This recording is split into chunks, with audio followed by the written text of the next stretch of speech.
Une fois que vous avez saisi votre texte dans votre document, Illustrator CS6 va mettre à votre disposition différents outils et fonctionnalités que vous allez pouvoir utiliser afin de modifier et de mettre en forme votre texte.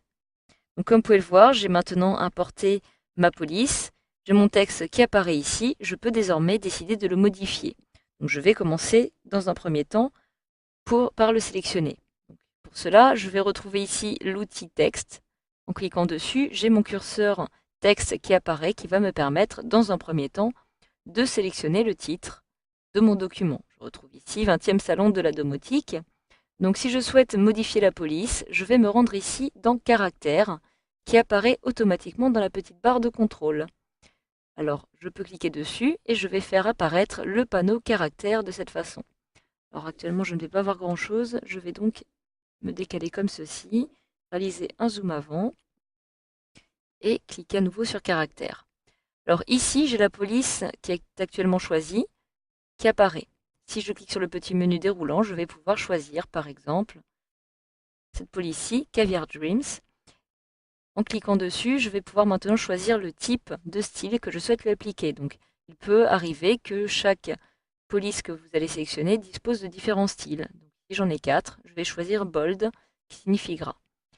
Donc, automatiquement, j'ai en dessous, au niveau du style, la possibilité de retrouver les autres styles. Alors, le problème de cette police, c'est qu'elle est un petit peu grande maintenant, comme vous pouvez le voir. J'arrive quasiment au bord de mon encadré.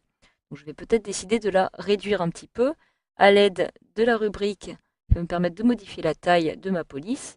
Tout simplement, en cliquant sur la petite flèche du bas, je vais pouvoir la réduire de cette façon. A l'inverse, pour l'augmenter, il me suffit de cliquer ici.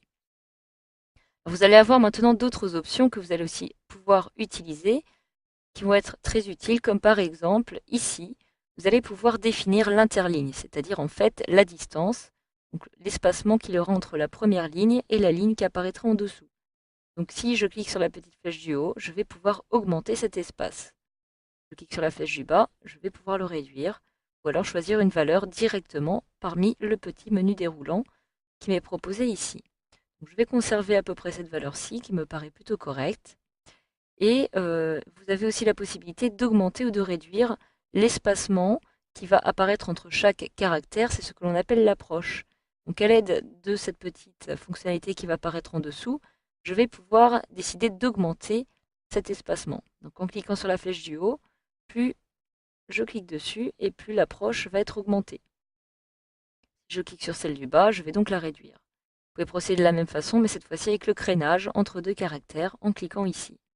Alors si vous souhaitez conserver par exemple l'approche qui va exister entre deux caractères, mais que vous souhaitez élargir, étendre un petit peu plus votre texte, vous avez ici la possibilité d'augmenter l'échelle. Donc tout simplement, en cliquant ici, je vais augmenter cette échelle, c'est-à-dire que je vais étirer mon texte. Donc je peux procéder de façon horizontale ou alors verticale en cliquant ici. Alors maintenant, je souhaiterais aussi, par exemple, décider de placer 20e, donc le mot M qui apparaît ici, en exposant, c'est-à-dire que celui-ci se trouve en haut. Je vais donc me rendre dans Caractère après l'avoir sélectionné et uniquement le M. Et je vais retrouver ici cette possibilité à l'aide de cette petite icône supérieure exposant.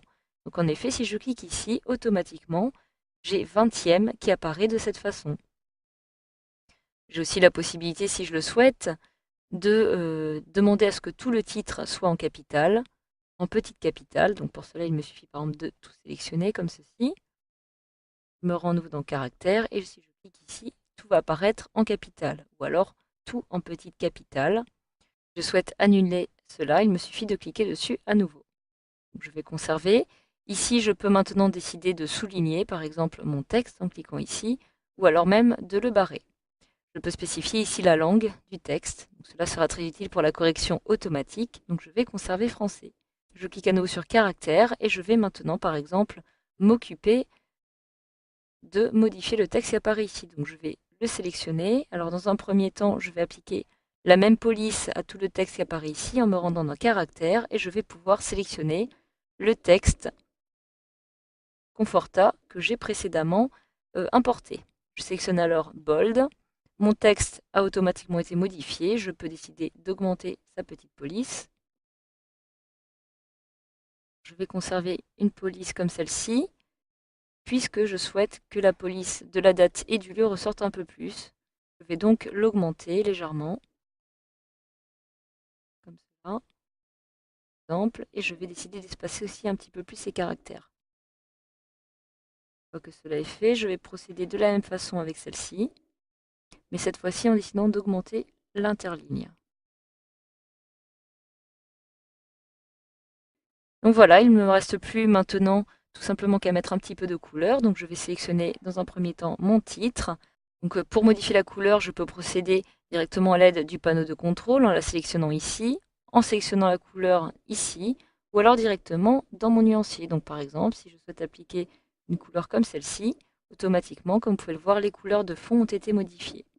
Je peux aussi procéder directement à l'aide de ce type de couleur, ou alors à l'aide du guide de couleur qui va me permettre de trouver la couleur de mon choix. Donc, je vais sélectionner par exemple une couleur bleu foncé comme celle-ci.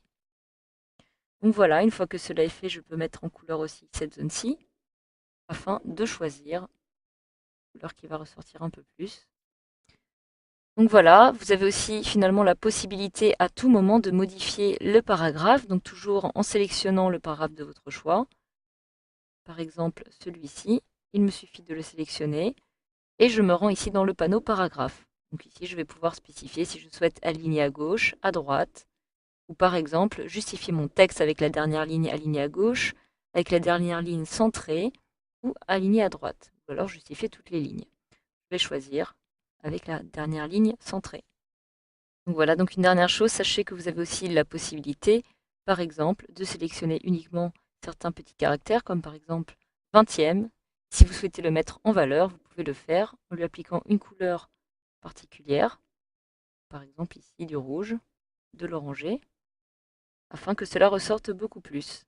Je peux aussi, d'ailleurs, uniquement pour cette couleur, décider de modifier sa taille, etc., etc. Donc voilà, alors une dernière chose, sachez aussi que vous pouvez décider de passer en mode typographie afin de retrouver ici tout votre panneau de caractères, paragraphes, etc. qui apparaissent directement de cette section. Vous pouvez ici décider d'afficher toutes les options pour toutes les retrouver. Donc voilà, si maintenant je réalise par exemple un CTRL-ALT 0, je vais pouvoir recentrer mon affiche et vous savez donc désormais comment éditer votre texte sous Illustrator CS6.